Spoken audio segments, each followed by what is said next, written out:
¿Qué es la trombosis?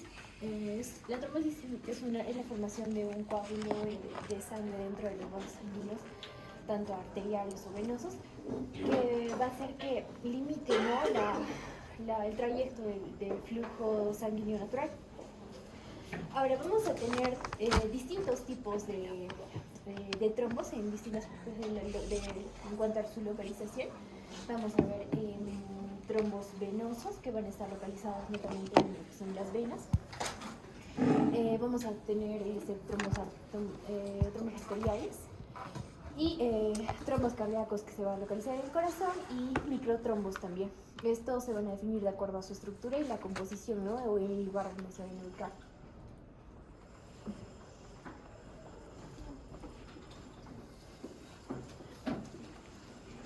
Ya, bueno, acá vamos a ver lo que es la triada de Virchow. Vamos a ver que la trombosis se va a... en esta triada nos va a dar a entender la lesión endotelial, ¿no? Vamos a ver que primero se va a dar una éstasis venosa, después va a haber una lesión endotelial, lo que va a generar lo que es esta éstasis venosa, que va a haber una acumulación de este trombo que va a generar la hipercoagulabilidad, no va a dejar pasar, como se dice, el trayecto sanguíneo. Esta va a estar compuesta por la lesión endotelial, donde va a haber una disminución de la tromboresistencia, va a haber una mayor agregación plaquetaria y una activación de coagulación, como se puede ver en lo que es la aterosclerosis, ¿no? Ahora, luego vamos a ver también el flujo sanguíneo anormal, que va a haber la trombosis venosa, que va a favorecer la activación de la coagulación, formando placas de una formación de fibrina. Y la hipercoagulabilidad, que van a haber alteraciones de proteínas, de la coagulación y de la fibrinólisis. Ya, bueno, ahora en la trombosis arterial vamos a ver la formación de un trombo dentro de una arteria, ocluyéndola tanto parcial o totalmente, ¿no? La clínica de esta trombosis arterial va a ser consecuencia de isquemias producidas en la región anatómica, que va a estar ligada por alguna arteria obstruida. Vamos a ver tanto el grado de la obstrucción y de la velocidad de la instauración de este. De acuerdo a esto va a haber como el agravamiento de esta trombosis arterial. Ahora, los factores que van a predisponer esta trombosis arterial es la traumatosis, traumatismos, conectivopatías. La hipertensión arterial también es uno de los factores, anticonceptivos hormonales, la hipercolesterolemia, el tabaquismo, la obesidad, es más predisponente en sexo masculino y en personas de edad avanzada. Bueno, vamos a observar el trombo blanco. Este trombo blanco nos dicen que es pequeño, de pequeño tamaño, es blanquecino y va a estar mayormente adherido a lo que es el endotelio. Ahora, este trombo blanco se puede ver el colágeno subendotelial con una agregación plaquetaria en lo que es la arteria, y se va a generar lo que es un clavo plaquetario.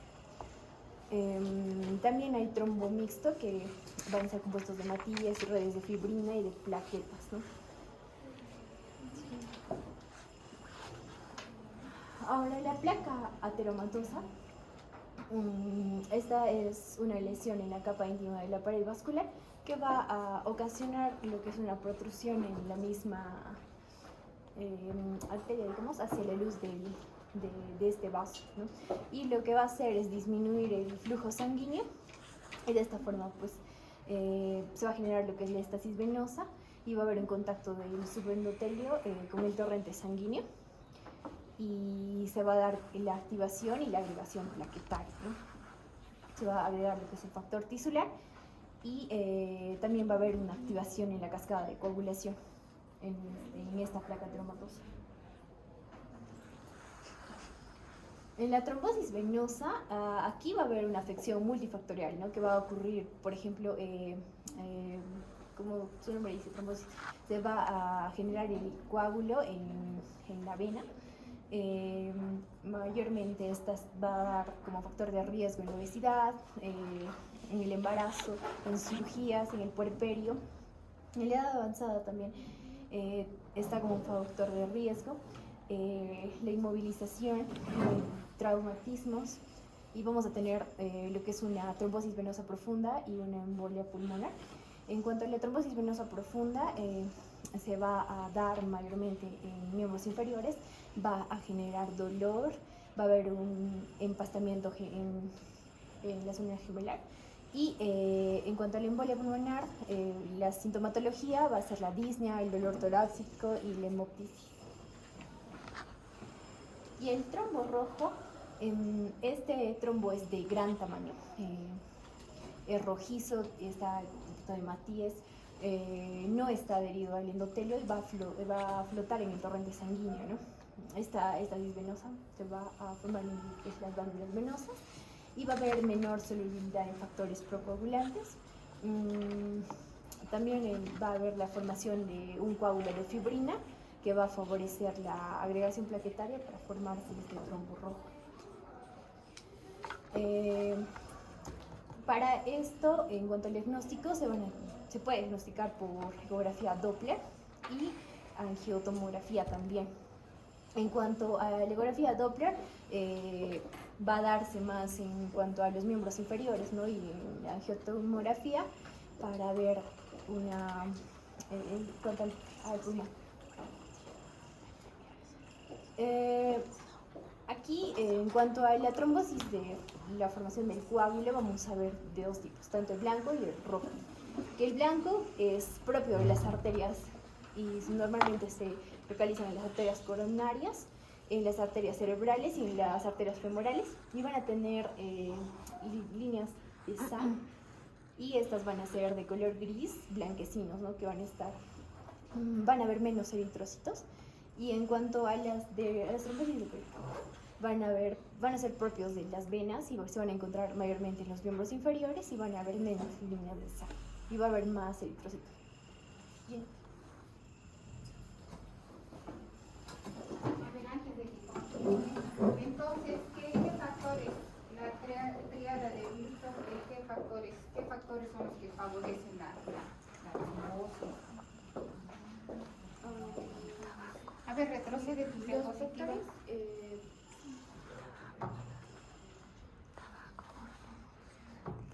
La formación o sea, hay tres factores que van a predisponer a hacer trombosis. Uno es el endotelio, que haya lesión endotelial. Otro es que hayan hipercoagulabilidad, o sea, que hayan problemas para que favorezcan digamos, esté incrementada la coagulación. Puede ser, por ejemplo, trombofilias, deficiencia de proteína C, S, y una alteración en el flujo sanguíneo normal, ¿no es cierto? Entonces, esos son los tres factores que van a favorecer digamos, que haya un fenómeno, una trombosis. Ahora, ¿cuál es la diferencia entre una trombosis arterial y una trombosis venosa?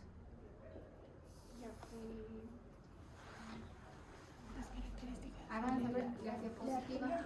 En la arteria, en la venosa hay cianosis, hay más dolor y hay hinchazón también, temperatura arriba. Ahí está, creo, el resumen. Ahorita, pero les pasó una diapositiva. A ver, avanza, retrocede. No, hay otra. Otra. Otra. Avanza, a ver. Ahí está. ¿Eso quién va? ¿Tú vas a hablar sobre eso? ¿Cuáles son los factores de riesgo para hacer trombosis arterial o para hacer trombosis venosa?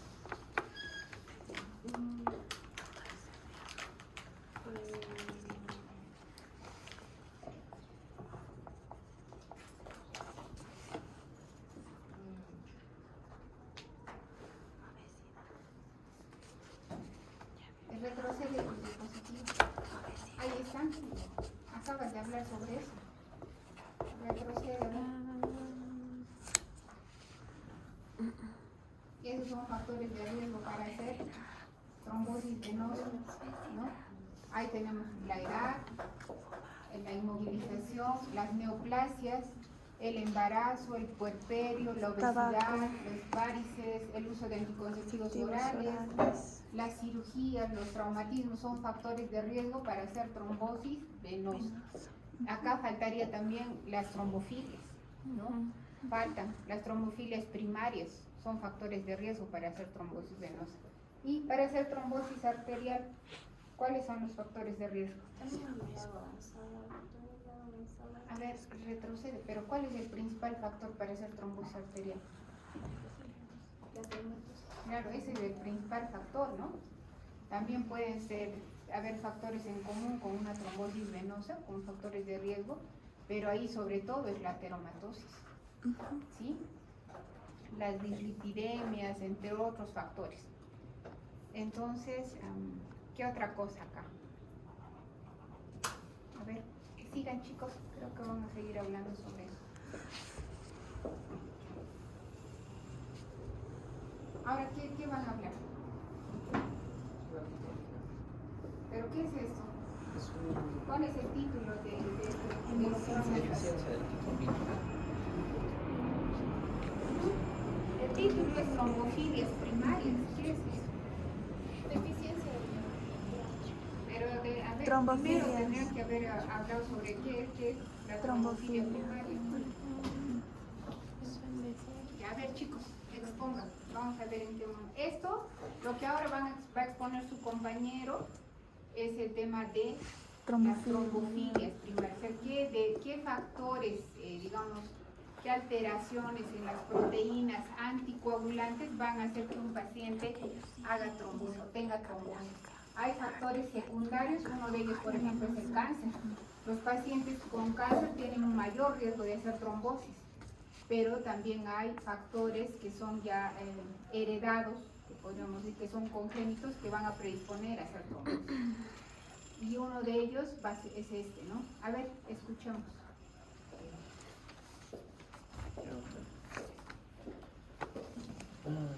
Recordemos que la titrombina es una importante globulina, alfa 2, para la en la síntesis en el hígado. Es un regulador fisiológico como para la formación de fibrina mediante la inactivación de los diferentes factores, el 12, el 11, el 10, el 10A, y seguidamente el 2A y la plasmina. Y su función inhibitoria se ve especialmente potenciada en presencia de proteoglicanos, ¿no? Y su prevalencia de esta deficiencia es muy baja, ¿no? Incluso hay estudios que mencionan que hay de 0.02%, y también un aproximado 1% de pacientes que tengan una enfermedad tromboembólica venosa. Como se mencionó, se relaciona bastante a trombosis venosa profunda. Siguiente diapositiva.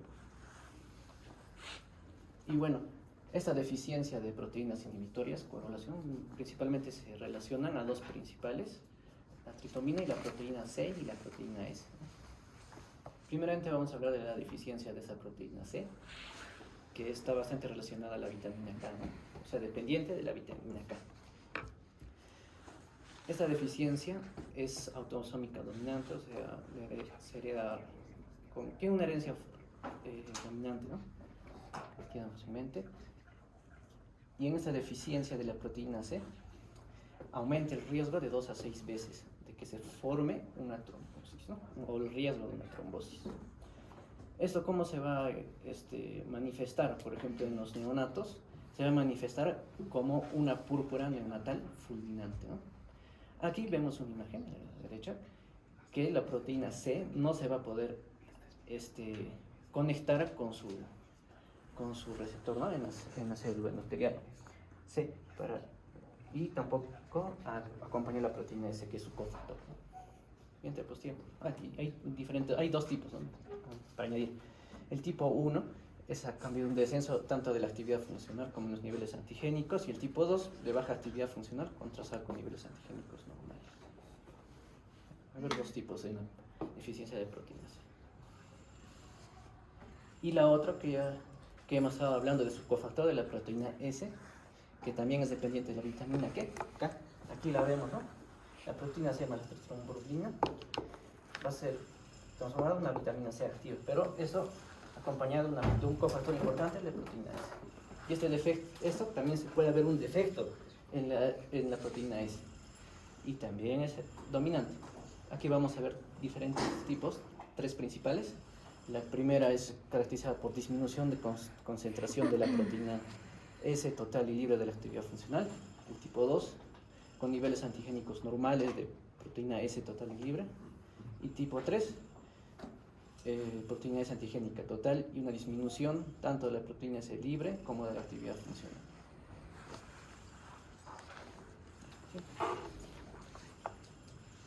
Ahora, aparte de que se ha hablado, hay también otra alteración que puede haber en este problema de coagulación. Por ejemplo, es el factor de 5-Leiden, relacionado bastante en embarazos, al uso de contraceptivos orales y en enfermedad de mieloma múltiple. Aquí va a estar 2 principales factores alterados, ¿no? Principalmente el primero es la inactivación del factor 5, acompañado de 5A, que va a generar, como hemos visto anteriormente, también relacionado a trombosis venosa profunda. Había un dibujito de cómo se combinaban ambos con su receptor, ¿no?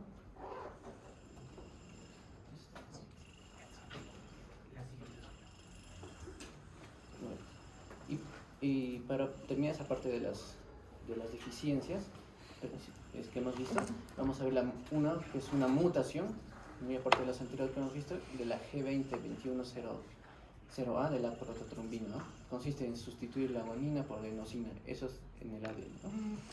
Del nucleótido 20-29. 202 que se encuentra en la región 3', ¿no? Traducida al gen de la prototrombina. Recordemos que hay 2 hélices, ¿no? 3, 5, 3' y 5', ¿no? Pues en el 3' va a estar alterado, ¿no? En la región del 3'. Este tipo de mutación relacionada a la prototrombina. Pues ¿qué va a generar? Aumento de riesgo para la formación de coágulo trombótico, ¿no? Y sus portadores de esta mutación son heterocígotos y tienen el riesgo de padecer también enfermedades traumaembólicas 3 veces mayor. Aquí vemos un poco de prevalencia, también es muy poco. Vamos a ver muy pocos pacientes, oscilan 0.5 al 4% de población general, contiene este tipo de mutación, y ese diagnóstico pues va a ser por PCR. Siguiente.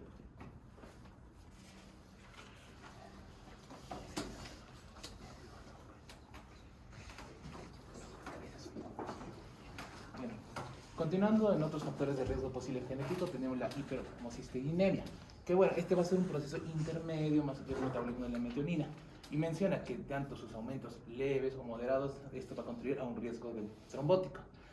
Además de que de la hiperhomocisteinemia tiene una acción citotóxica sobre el endotelio vascular. Adicionalmente, tenemos que aproximadamente el 5% de la población general va a tener unos niveles moderadamente elevados de la homocisteína. Y también se menciona que algunos déficits, ya sean de folatos, vitamina C, B6 o vitamina B12, van a contribuir a influir los niveles de la homocisteína. También hay unos factores genéticos, por ejemplo, el polimorfismo del gen MTHFR, que también va a jugar un papel importante. Y ahora hablemos de este polimorfismo del gen, que este va a ser exactamente una variante C677T MTHFR, que puede estar asociada con algunos niveles de homocisteína leve o moderadamente elevados. Además de que la variante con la mutación tiene un 50% de menos de actividad a 37 grados en comparación con la variante normal. Y de que es una mutación puntual, por ejemplo de la citosina por actimina, en el nucleótido 677 del gen MTHFR, que va a conducir a una termolabilidad de la enzima. Por lo cual, no existe una relación causal entre la C677T y la trombosis. Siguiente, por favor. Ahora, en los niveles plasmáticos del factor de la coagulación, tenemos que principalmente los niveles elevados del factor 8 de la coagulación va a ser un factor de riesgo para la trombosis venosa y con recurrencia trombótica. Además de que el factor sanguíneo también se menciona que va a ser un determinante de los niveles en factor 8. Por ejemplo, algunos que no bueno, los factores de sanguíneos que no van a ser el O, el A, el B o el AB. También mencionamos que haya una agregación familiar de niveles elevados del factor 8 va a persistir incluso después de ajustar por grupo sanguíneo, por lo que se sugiere que va a haber una existencia de otros factores genéticos implicados en la regulación tanto de la concentración del factor 8. Y también hay que mencionar otros factores de coagulación, por ejemplo, tenemos los factores 9 y 10 que también se van a asociar con un mayor riesgo del tromboembolismo venoso, y los resultados de varios estudios no han sido uniformes para por así decirlo, confirmar esta asociación, por lo que la deficiencia leve del factor 2 y la disfibrinogenemia también pueden aumentar la incidencia de eventos tromboembólicos. Siguiente, por favor. Ahora, en los anticuerpos antifosfolípidos, estos van a estar dirigidos principalmente frente al complejo formado por los fosfolípidos iónicos y determinadas proteínas. Y bueno, se menciona que el de mejor interés clínico van a ser los anticardiolipina, el anti-beta-2-gliposproteína y el anticoagulante lúpico, debido a que, a diferencia de algunas alteraciones anteriores del carácter hereditario, estos van a constituir una causa de trombofilia primaria adquirida. Y bueno, su riesgo de trombosis aproximadamente va a ser un 5% en los que van sido diagnosticados con una trombosis venosa, y mientras que solo van a estar presentes el 1 al 2% de la población sana. Y bueno, la presencia de estos anticuerpos antifosfolípidos van a aumentar el riesgo de la trombosis, y su riesgo puede ser alto hasta 9 veces. También se menciona un síndrome antifosfolípido que, por ejemplo, se va a asociar a unos eventos trombóticos, ya sea tanto arteriales como los venosos. Aquí puede generar también abortos espontáneos recurrentes, trombocitopenia y la presencia de este mismo. Y bueno, en el APS se puede desclasificar como primario o secundario. Y en este síndrome el secundario se puede asociar a otras enfermedades, por ejemplo al lupus eritematoso o el sistémico, que este va a ser más frecuente. Y en su tratamiento hay una controversia, principalmente porque se va a dar riesgo-beneficio en una terapia anticoagulante o antiagregante plaquetaria, y en casos de que va a haber un anticuerpo antifosfolípido positivo a títulos moderados o altos, pero sin la trombosis. Además de que este tratamiento anticoagulante se recomienda definitivamente en pacientes con trombosis venosa o arterial. Siguiente, por favor. Ay, a ver, tengo preguntas. Entonces, ¿a quiénes les van a pedir estos exámenes?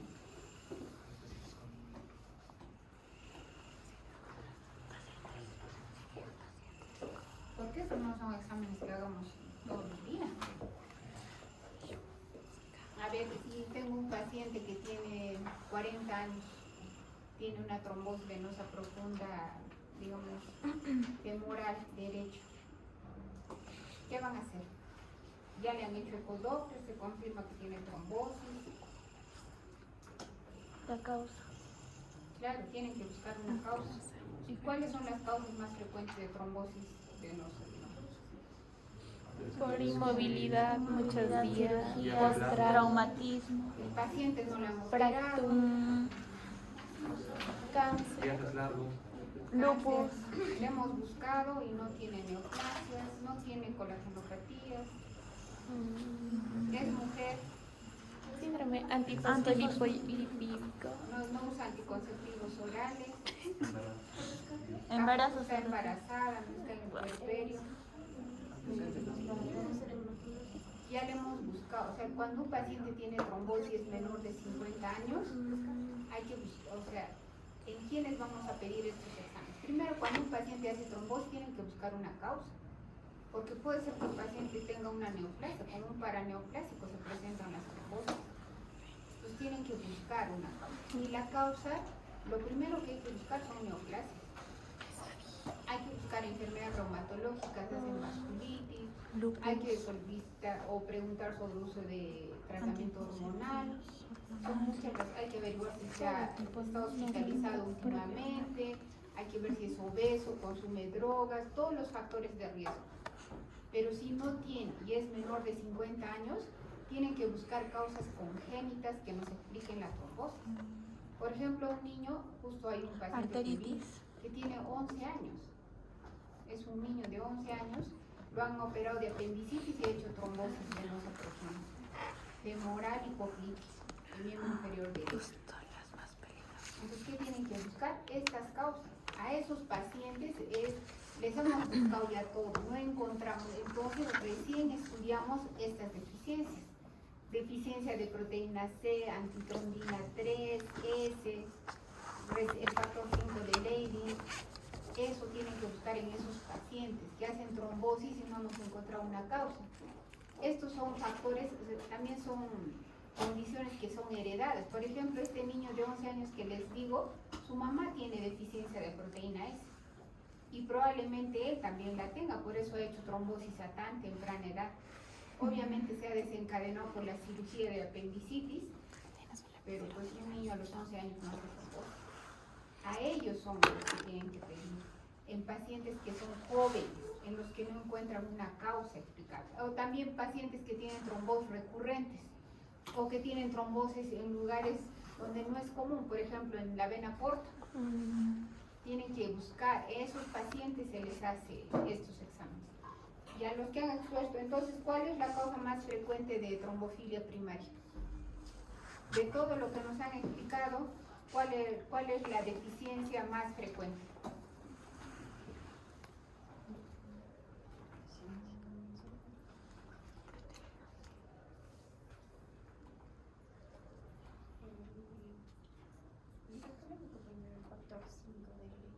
Es el factor 5 de Leydig, la deficiencia. Y además, ¿cómo actúan estos factores? Cuando han estudiado en fisiología, han hecho como es la hemostasia. O sea, cuando la sangre, primero la hemostasia primaria, donde intervienen el endotelio, las plaquetas, el factor von Willebrand, se agregan las plaquetas, se adhieren al endotelio. Después vienen los factores de coagulación en la hemostasia secundaria y se forma una malla de fibrina. Eso es lo que pasa. Y también, bueno, la fibrinólisis para diluir el coágulo que se ha formado. Estas proteínas van a intervenir inactivando los factores de la coagulación. Ya saben, ¿no? Ustedes saben, han hecho en fisiología que hay una vía intrínseca y una vía extrínseca. ¿Sí? Ya han hecho eso. Estos factores, lo que nos han hablado, proteínas CS, van a inactivar los factores de la coagulación. La proteína C, a ver quién expuso, ¿qué factores de la coagulación va a inactivar la proteína C? Era el 12, factores 12, 11, 13, 12. Esa es la antitrombina. La proteína C. Retrocede tu diapositiva. 5A y 3A. A ver, la 5A y 8A. Ahí está, el 5 y y 8. el 7. Ahí 8. el 8. Ya, eso va a inactivar, esos factores va a inactivar. Porque si no hubieran las proteínas anticoagulantes, ¿qué pasaría? Nos desangramos. Se produce una trombosis masiva. Cuando ustedes se cortan, se activa la coagulación. Pero si no hubieran proteínas anticoagulantes, se produce una trombosis masiva. Esas proteínas sirven para frenar la coagulación. Por eso, cuando hay deficiencia de estas proteínas anticoagulantes, se produce trombosis. Ahí está la deficiencia de la proteína CS, la antitrombina 3, el factor 5 de Leydig. También está, también puede ser en el caso del síndrome antifosfolipídico, no es congénito. Pueden haber casos, pero eso es más adquirido. Es otro factor de riesgo que también lo buscamos cuando estudiamos, hacemos un estudio de perfil trombótico. ¿Cómo se solicitan estos exámenes? Se hace una orden y se solicita estudio de perfil trombótico. Ahí se incluyen muchos exámenes, ¿no? También está la hiperhomocisteinemia. ¿Cuándo hemos hablado de homocisteína? Cuando hemos hecho anemia megaloblástica. La hiperhomocisteinemia está relacionada a mayor incidencia de enfermedades cardiovasculares y de trombosis. Entonces, eso es lo que nos han explicado sus compañeros ahora. ¿Cuáles son los factores o qué proteínas, anticoagulantes o la deficiencia de estas proteínas anticoagulantes van a incrementar el riesgo de hacer trombosis? Pero no se olviden que esto no le van a pedir a un paciente que tiene 90 años, porque también la edad es un factor de riesgo para hacer trombosis. Eso lo tienen que solicitar en pacientes menores de 50 años que hayan hecho trombosis. A ver, chicos, sigamos. ¿Qué van a hablar ahora? El tratamiento, doctor. Ya. Bueno, continuando con la exposición, vamos a hablar del tratamiento antitrombótico. Vamos a comenzar con lo que es el dipyridamidol, que este va a actuar inhibiendo lo que es la fosfodiesterasa plaquetaria. Cuando este fármaco va a aumentar los niveles de monofosfato de adenosina cíclico de las plaquetas, eso es lo que ocasiona, y también que disminuye su respuesta a estímulos activadores. Luego tenemos lo que es las tienoporidinas, la ticlopirina, el clopidogrel y el prasugrel. Estas van a tener la función de inhibir selectivamente lo que es la agregación plaquetaria inducida por lo que es el difosfato de adenosina cuando bloquean su receptor de membrana P2Y12. El fármaco de este grupo, que es el más utilizado, es el clopidogrel, que tiene una dosis habitual de 75 miligramos por día. Se trata de lo que es un profármaco que va a requerir lo que es metabolismo hepático para la generación de su metabolito activo. Bueno, acá tenemos una tabla donde están las características de los antiagregantes plaquetarios inhibidores del disfosfato de adenosina. Tenemos los que ya mencioné anteriormente, el clopidogrel, el prasugrel, el ticagrelor y el cangrelor.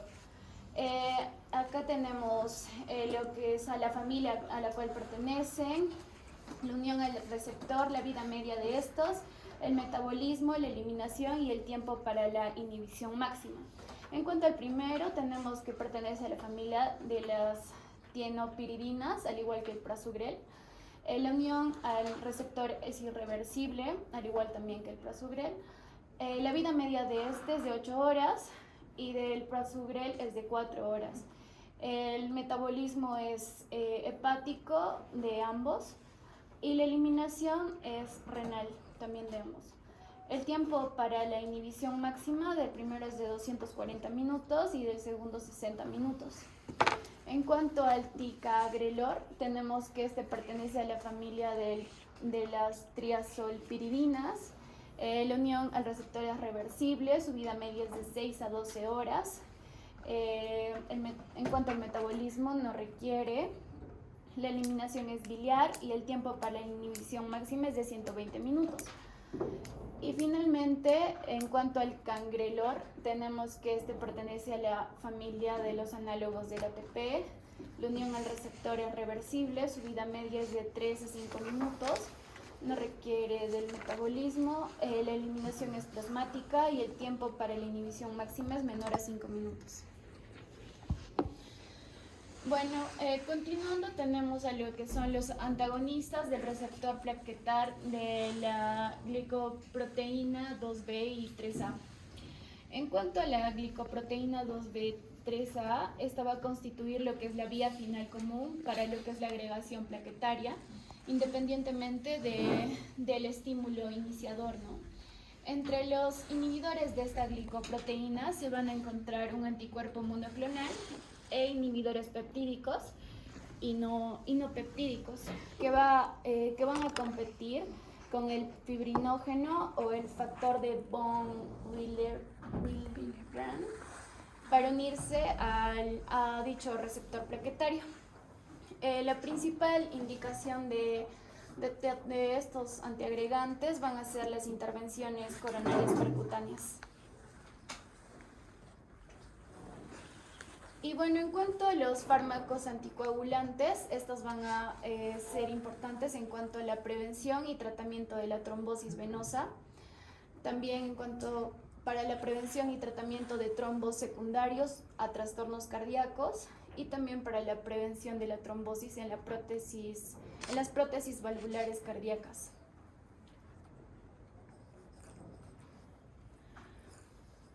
Bueno, continuando, en cuanto a lo que es la heparina no fraccionada y heparinas de bajo peso molecular, vamos a tener acá una figura donde se puede evidenciar lo que es la acción de la heparina sobre lo que es la antitrombina. La heparina lo que va a hacer es producir un cambio conformacional en la AT que va a multiplicar su acción catalítica y la neutralización de la trombina. Va a necesitar lo que es la unión de las tres moléculas, lo que solo puede ser realizado por la heparina de alto peso molecular. Sin embargo, esta neutralización del factor X10A va a requerir solo la unión de la antitrombina modificada, lo que se va a lograr con ambos tipos de heparina. El efecto anticoagulante principal va a ser debido a que va a potenciar la actividad de la antitrombina al modificar su estructura tridimensional, la cual la va a convertir en un rápido inhibidor de la trombina y de otros factores de coagulación. Y bueno, acá tenemos dos tablas respecto al anterior tema. En el primero tenemos lo que son las propiedades de las heparinas de bajo peso molecular en comparación a lo que es la heparina no fraccionada. Tenemos sus propiedades y las consecuencias, ¿no? En cuanto a las propiedades, tenemos que hay una menor unión a proteínas plasmáticas, células endoteliales y macrófagos. Y en las consecuencias hay una mayor biodisponibilidad y una respuesta anticoagulante más predecible.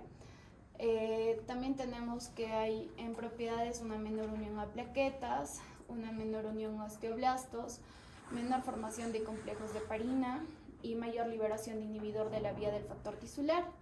Y en cuanto a consecuencias, tenemos que hay una menor incidencia de lo que es trombocitopenia inducida por heparina y una menor incidencia de osteoporosis. Y el efecto anticoagulante es mucho más rápido.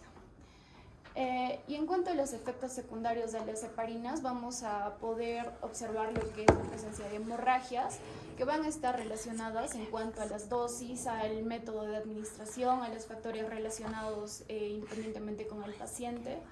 También hay trombocitopenia con o sin trombosis, también osteoporosis, necrosis cutánea, alopecia y reacciones de hipersensibilidad e hipoaldosteronismo. En cuanto a la heparina no fraccionada, se ha visto desplazada por las heparinas de bajo peso molecular debido a sus ventajosas propiedades farmacocinéticas, como ya les mencioné.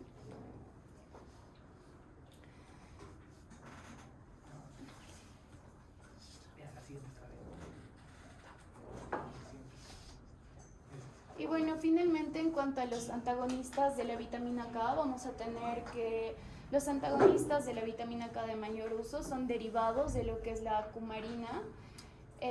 Y también tenemos que el acenocuramol es un fármaco que es el más actualizado actualmente en nuestro medio.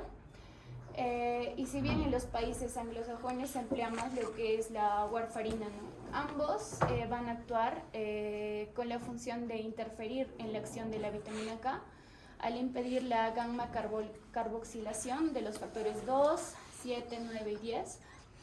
Y bueno, el nivel máximo en el plasma se va a alcanzar a las 12 horas de la toma y su mayor efecto a los 4 a 6 días. La concentración de los factores va a disminuir según la vida media de estos y así el factor 7 es el primero en desaparecer debido a que su vida media es de un promedio de 5 horas, mientras que las de los otros factores es entre 1 a 3 días.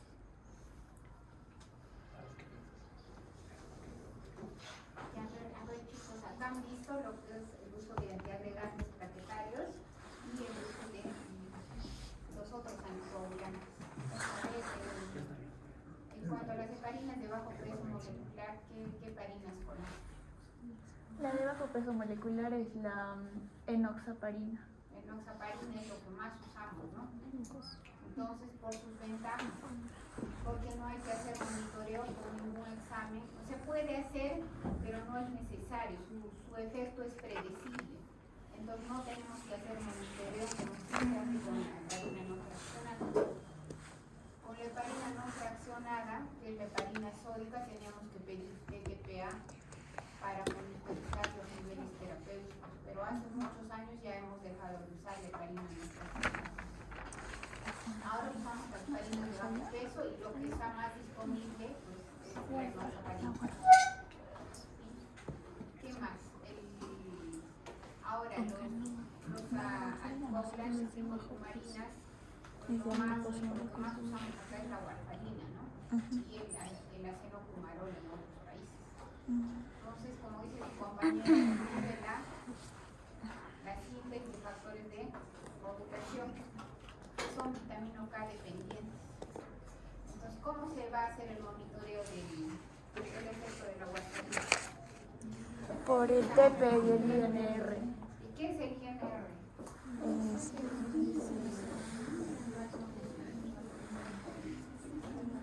El INR no es.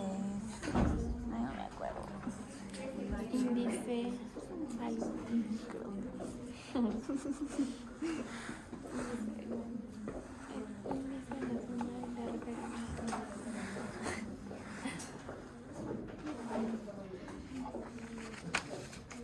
Es el índice. ¿Qué es el INR? Está en inglés. Es un índice randomizado internacional para unificar los valores que usamos para anticoagulación en los pacientes, dependiendo qué indicación tiene. Depende por qué lo estamos anticoagulando a un paciente. Si es porque tiene una trombosis venosa profunda, el INR tiene que estar entre 2 y 3. Ahora, si tienen válvulas cardíacas que pueden ser mecánicas, es 2.5 a 3.5, va a depender. Y eso se obtiene a través de una fórmula, ¿no? Que es el TP del paciente sobre el TP que es el normal para el laboratorio elevado a la ICI. La ICI es un índice que tienen los laboratorios de acuerdo a su reactivo, pero eso ya lo da automáticamente el resultado, nos da el INR del laboratorio, nosotros no tenemos que tener. El problema es lo que aparece acá, que los dicumarínicos tienen muchas interacciones medicamentosas. No solamente son los medicamentos los que interfieren con sus efectos, sino también son los alimentos.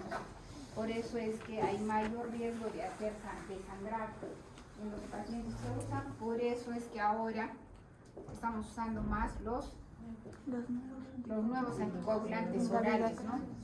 Porque tienen menos interacciones, su efecto es más predecible, ¿no? Tenemos que hacer monitoreo. El inconveniente es el costo. Sí. El costo, porque es que, digamos, las indicaciones no son de un mes para usar, son varios meses y muchas veces los pacientes no pueden pagar ese costo. Por ejemplo, en salud no tenemos aprobado el uso de anticoagulantes, de los nuevos anticoagulantes orales, salvo el dabigatran para pacientes con fibrilación auricular, en ciertos casos nada más. ¿Sí? Entonces, a ver, chicos, sigan. ¿Quién va a continuar?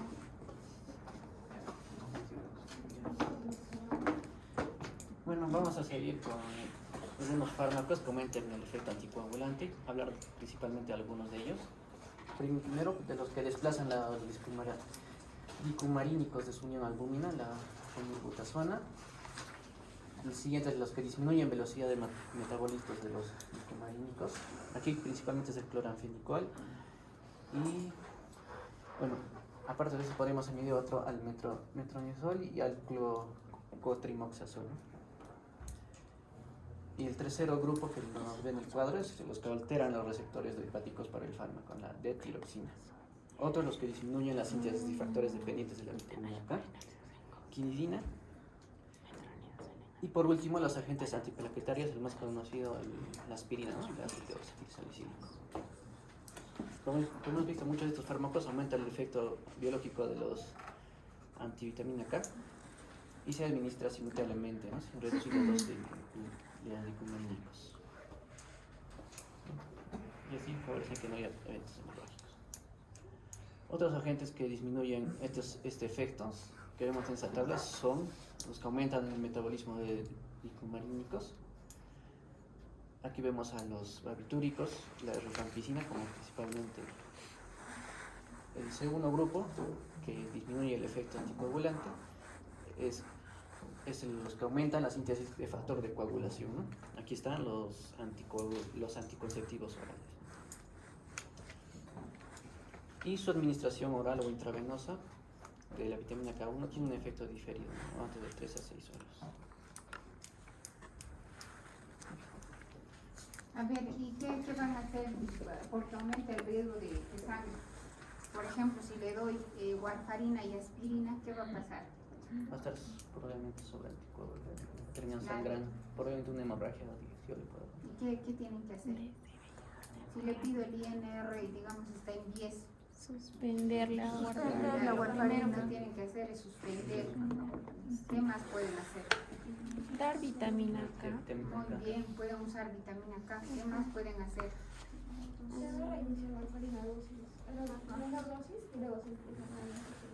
Claro, se menor dosis. Pero a ver, el paciente como tenía INR en 10 y era un anciano de 80 años y viene con una hemorragia intracerebral. No, Se suspende. Ya le hemos suspendido. ¿Qué más haría? Porque así van a venir pacientes de emergencia. A ver, los pacientes, los ancianos, por ejemplo, vienen y usted le pregunta, ¿está tomando media tableta? Pero ellos están tomando media cada 8 horas. Porque no han entendido, nadie los ayuda. ¿Qué van a hacer si tienen una hemorragia intracerebral? Porque no van a esperar que le pongan vitamina K, el efecto. Tío, no le warfarina. es la vitamina. O mantenerse. Se pueden transfundir plasma fresco congelado. También se puede usar concentrado de complejo protrombínico, que tiene estos factores de la coagulación. También se puede usar factor 7, recombinante, porque esa es una emergencia. Tienen que revertir el efecto, la sobreanticoagulación. Lo que tenemos más acceso, porque tampoco es que en salud tengamos el concentrado de complejo protrombínico, el factor 7. Lo que tendrían que hacer es transfundirle plasma. Eso tendrían que hacer, porque les van a hacer una interconsulta. Por ejemplo, va a ir y está obviamente que pues va a estar neurológicamente afectado. Si ha hecho una hemorragia intracerebral, esta puede morir el paciente. Ustedes tienen que revertir el efecto de inmediato. Obviamente lo primero es suspender la warfarina. Por eso es que en pacientes ancianos siempre hay un riesgo para usar estos anticoagulantes como la warfarina, porque necesita monitoreos. Tienen que venir mensualmente a hacerse el INR. Ya han visto todas las interacciones que tienen. Los pacientes no cumplen. Uno les dice, no puede tomar aspirina, les da, duele la cabeza, tienen cefalea y se compran aspirina. O sea, ellos mismos se medican.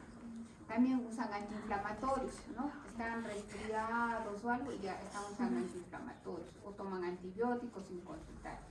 Entonces, eso es un riesgo. Antes de usar estos anticoagulantes o todos los anticoagulantes, ¿qué tienen que hacer primero? A ver, si yo le quiero anticoagular y a mi paciente tiene trombosis venosa en miembro inferior derecho y ya le voy a anticoagular. Tiene 60 años. ¿Qué tengo que hacer primero? Pedirle su TPINR. Primero tengo que pedirle un hemograma. ¿Ustedes van a anticoagular un paciente que tiene 10.000 plaquetas? No. No, tienen que pedir un hemograma. ¿Qué más le van a pedir? Perfil de coagulación. Le pueden pedir perfil de coagulación. ¿Qué más?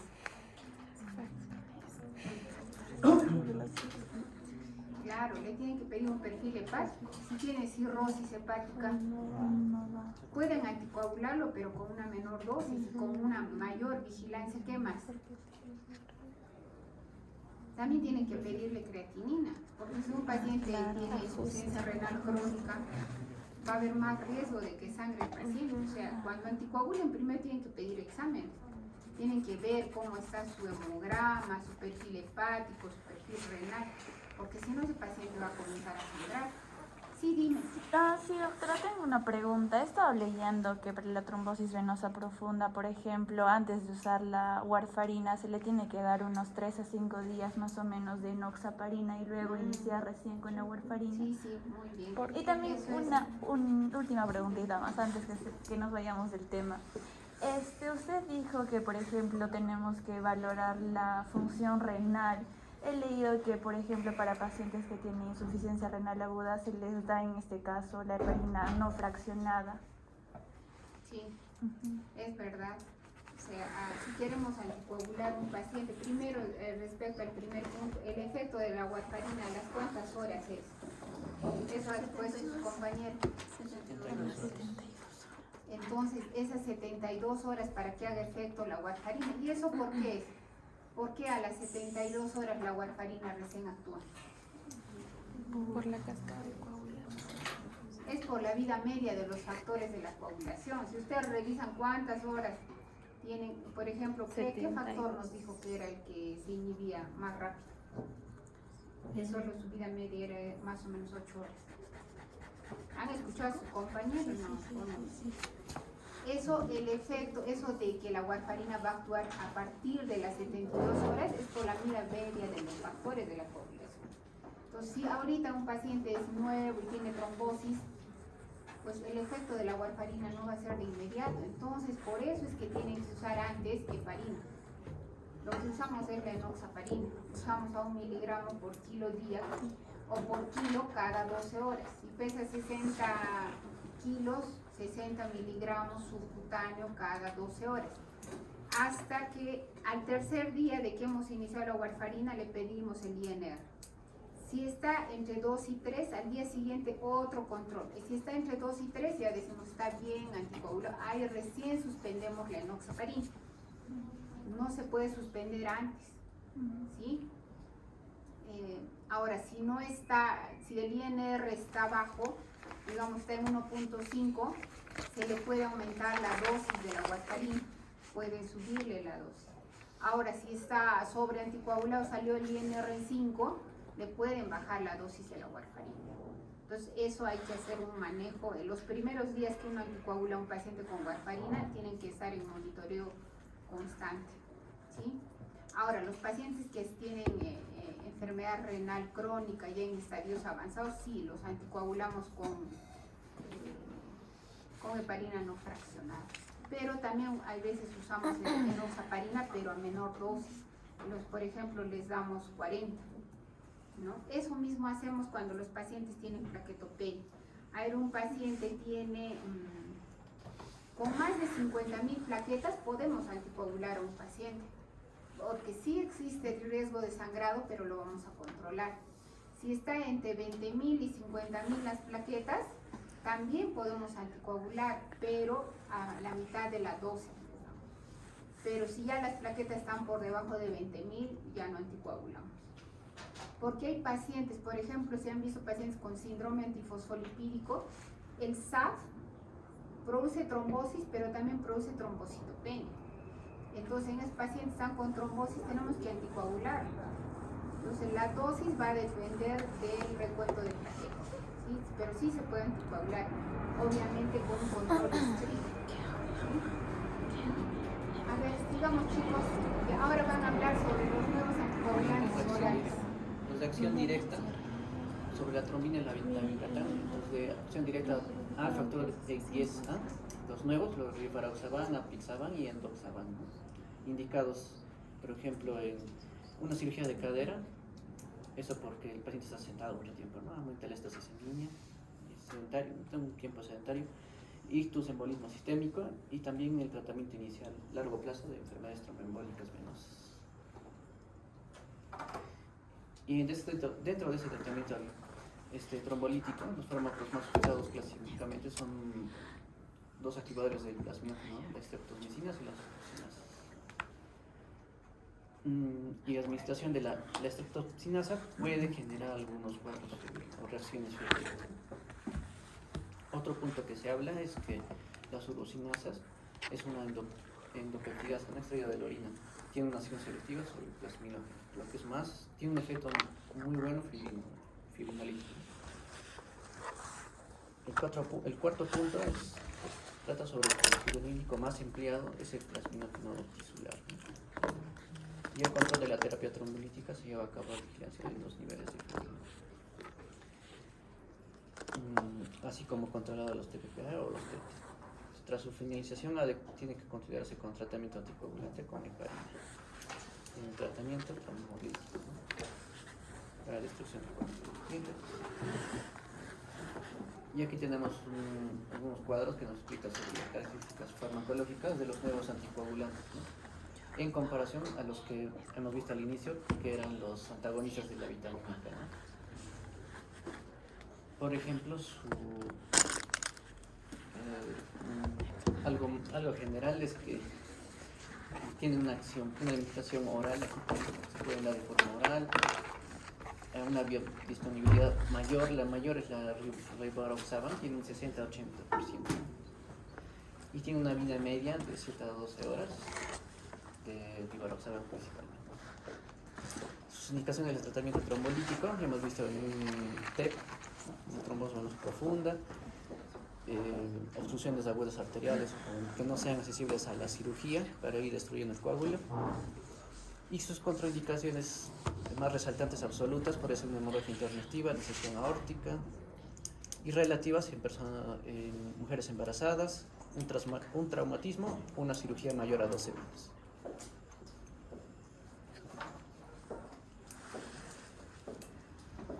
A ver, ¿tienen alguna pregunta, chicos, para sus compañeros? No. Ya, entonces yo les voy a dar una tarea para que lean.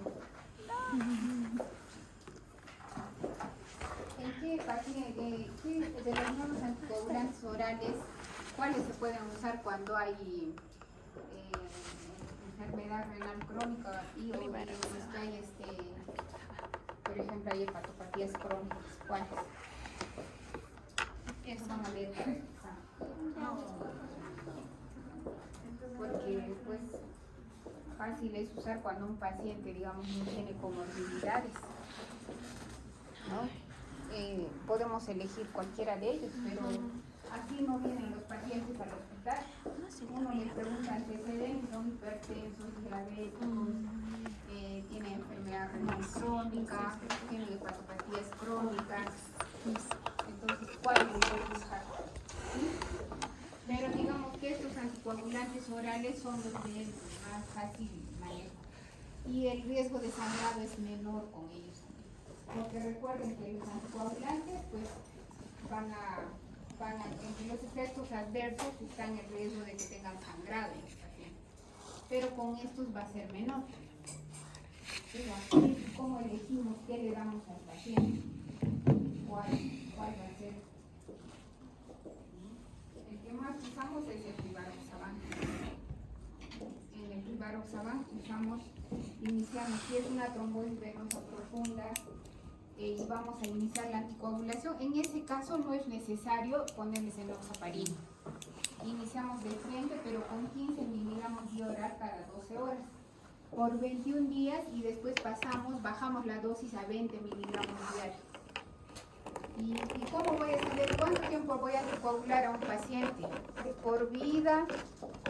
¿Un año? Depende de su situación. ¿De qué depende?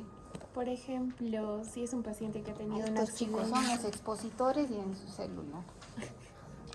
Ya. Doctorita, el doctor ya está afuera. Ya, pero coméntenme, eso les voy a preguntar en el examen. ¿Cuánto tiempo van a anticoagular 21 días. a los pacientes? 21 días, doctora. ¿De qué depende el tiempo de anticoagulación? Claro, depende de la causa. Si el paciente tiene cáncer, ¿cuánto tiempo le van a De por vida. De por vida. No toda la vida, porque también se Toda la vida se va sobre coagular. Claro. Sobre anticoagular. se cura.